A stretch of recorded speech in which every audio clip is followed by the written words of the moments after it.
هنبيع بيبسي، ما اعرفش بيبسي ده ولا اسمه ايه اللي بيقولوا عليه ده، اسمه بيبسي ايه؟ تمام؟ هقول لكم ابراهيم اوعى تفتح بقك، انت اللي اوعى تفتح بقك، انت اللي اوعى تفتح بقك تاني، اوعى تفتح بقك. النهارده راحت الكلام اللي قاله للاستاذ عمرو الفقي رئيس تنفيذي مجلس اداره تنفيذي للشركه، والوزير الاسبق اشرف سلمان والالباب كلهم والسيف، انتوا موافقين على ده؟ لا مش فيش عندي عقد رعايه ومش هدخلك، انا هي 20 مليون جنيه دول بقى مش بفلوس الدوري والكاس، لا ده بفلوسي بتاع البث.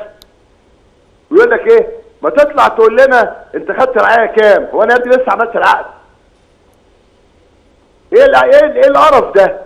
وانت بتتعاقد، مش من حقك تتعاقد يا جاهل يا جاهل يا غبي. قانون واضح من حق مجلس، بالرغم انا ما عملتش 15 سنه 20 سنه، ده 5 سنين، لكن يا جاهل يا غبي قانون واضح، قانون الرياضه واللائحه الماليه واضحه. اذا كنت عايز مده اكتر من مدتك خد موافقه الجمعيه عموميه وخد موافقه الوزير. انت بتتعامل مع راجل قانون رقم 1 في البلد، يالا اسال بقى، مش انت راجل؟ هات محمود الخطيب قول له انت هربت ليه من مصر قبل 11/11؟ عايزين نعرف. ظهرك مش هنوجعك، ورينا التقارير. وانت ايه اللي وداك قطر وبعدين السعوديه قبليها والامارات؟ وقول لنا القصر اللي انت واخده في ابو ظبي مين جابهولك؟ والشقه اللي في برج خليفه مين جابها لك؟ اطلع قول كده، مش انت راجل عايز مكاشفه؟ اطلع قول، لو انت راجل اطلع قول. انما شغل الاستهبال، اوعى تتكلم عن الزمالك تاني هديك باللي في رجلي. وهو واضح، انا قلت لكل المسؤولين في الدوله الواد ده هيعمل فتنه. تاني، الواد ده هيعمل فتنه، انتوا موافقين يبقى انتوا المسلطين، انتوا اللي مسلطينه. وفي يا جماعه مين العيل ده؟ وما تقولوش حضرتك وكابتن، بتقال مين الواد ده؟ ولو انت راجل اطلع قول انت خدت في صلاح محسن كام عموله، اطلع قول. من سيد تركي الشيخ اطلع قول، عايزينك، مش انت راجل ما تطلع تقول بقى مكاشفه. انما احنا ما عملناش حاجه بنخبيها. كارتيرون مشي في الوش، مصطفى فتحي في الوش، ما عندناش حاجه بنخبيها يالا. وبعدين انت كده بتحرج بقى الشركه الراعيه اللي مشغلاك، لان الشركه الراعيه اللي عليها دلوقتي 20 مليون ما فيهاش ولا جنيه من الرعايه اللي لسه ما اتفقناش عليها. لما احنا نتصرف مع بنك زي بنك الاستثمار، تمام؟ طب ما انت طب خلاص قول لي اللي مشغلينك هاتوا الفلوس اللي عليكم، مش كده؟ قول لهم هاتوا الفلوس اللي عليكم. انما انت هتتجنن ازاي انا بتصرف؟ وبعدين صاحبك ممدوح بس اللي كان بيبعت لك الفلوس وانت اعترفت، انت ومدحت شلبي، ها؟ كان بيبعت لكم فلوس انتوا الاثنين وانتوا اعترفتوا، تمام؟ كلمنا انا يالا على اهدار مال عام يالا. انت وجودك في القناه وصمه عار، انت وجودك في الاعلام وصمه عار. اوعى تنسى ان انا طلعت قلت انك انت وزوجتك رحتوا للسعوديه وكان موجود احمد حسن وحسن شحاته كلهم، خدت الساعات وزوجتك قالت له يا ولي النعم اليس للنساء حق في هذه العطايا؟ وكنت قلت برضه انك خدت 6 مليون جنيه سمسره ورفعت قضيه وخدت براءه في اول درجه والاستئناف، لانك انت عملت دوت. يا اخي اختشي على دمك، عيب، عيب بجد، عيب على ضبك وشفاتيرك ومناخيرك، عيب. انا يوم الجمعه ان شاء الله بقى، لما كنت قرفان لان مهما بنتكلم في ناس محميه وده واحد من المحميين. عايز دليل؟ قلت قبل كده امين شرطه عسكري اي حاجه بيقدم في اي مكان بتكتب عيلتك للدرجه الرابعه، لو فيهم واحد اخواني في الدرجه الرابعه بنقول لك لا شكرا روح.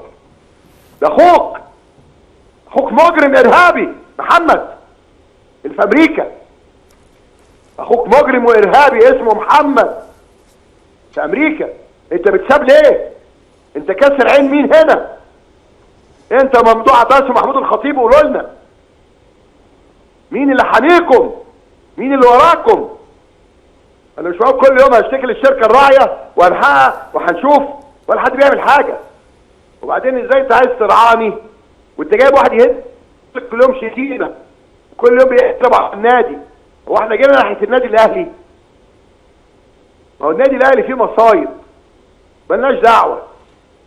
هو النادي الاهلي لما شطب ابراهيم عيسى وهناء حمزه انت نطقت بحرف واحد؟ لو قلت انا ايه ده ومين ده وليه ده ها؟ يقول لك انا اتكلم زي ما انا عايز. ما تتكلمش، حط الجزمه فوقك. بقول لك تاني حط الجزمه فوقك. كفايه سوابقك القديمه. كسر عين مين؟ قولوا لنا بقى. خطيب، ممدوح عباس، شوبير، كاسر عين مين؟ ومين اللي حاميهم الثلاثه؟ ايه؟ فكل حاجه عملوها. عزل 4 سنين، تزوير انتخابات في البرلمان، حبس، تجميد دي، حل مجلس، كل حاجه عملوها. التاني ما حدش بيجي ناحيته. ليه؟ لان ده ملاك من السما. عنده ميزانيه انا سلمتها للوزير امبارح. قلت له 200 مليون جنيه في سنه واحده. ايه اللي حصل؟ ولا حاجه. لانه محمي، حتى المحامي بتاعه محمي. لما خد حكم مع الايقاف، انا لا مع النفاذ. لا محمي. ولازم نعترف يا جمهور الزمالك ويا شعب مصر العظيم حتى جمهور الاهلي، الثلاثه دول محميين. وانا ما اتصورش ان السيد رئيس الجمهوريه لو عرف هيسيب الموضوع ده يعدي. مين دول الثلاثه دول؟ مين هم؟ واحد في الاعلام طايح في البلد كلها عمال يستفز الجماهير، واخد في رجله اللي واحد اسمه الشناوي على سمير عثمان. ها؟ هو اللي بيختار الحكام. واجي لك يوم الجمعه ان شاء الله باذن الله، ان شاء الله وعشنا في العمر عشان اوري الناس انت مين. وسين بتاع المنصوره اللي كنت رايح تساعده وعيال عملت ايه؟ ده انت سنتك سودا. اتصرفنا من مكان تاني. يقول لك ايه؟ ولا ممنوع. انت مال انت اللي مال امك. انت اللي مال امك. قول لي يا احمد يا شوبير، مال امك بنادي الزمالك. نعمل عقد ما نعملش عقد، نبيع لاعب نشتري لاعب، انت مال مش انت مال امك. كلامي واضح. واللي مش عاجبه يشرب من الخراره. دي اكاذيب. وانا قلت قبل كده اقسم بالله ان جمهور الاهلي بيكرهك اكتر من جمهور الزمالك. تاني اقولها لك تاني، جمهور الاهلي بيكرهك اكتر من جمهور الزمالك.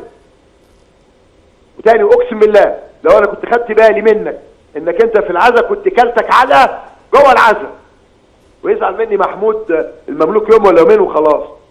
عشان انت ايه شغل اللي انت عملته؟ ايه القرف اللي انت عمال تعمله ده؟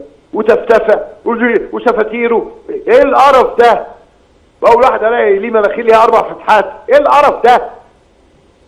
انت يا جماعه ده لا شكل ولا موضوع ولا صوت ولا تاريخ.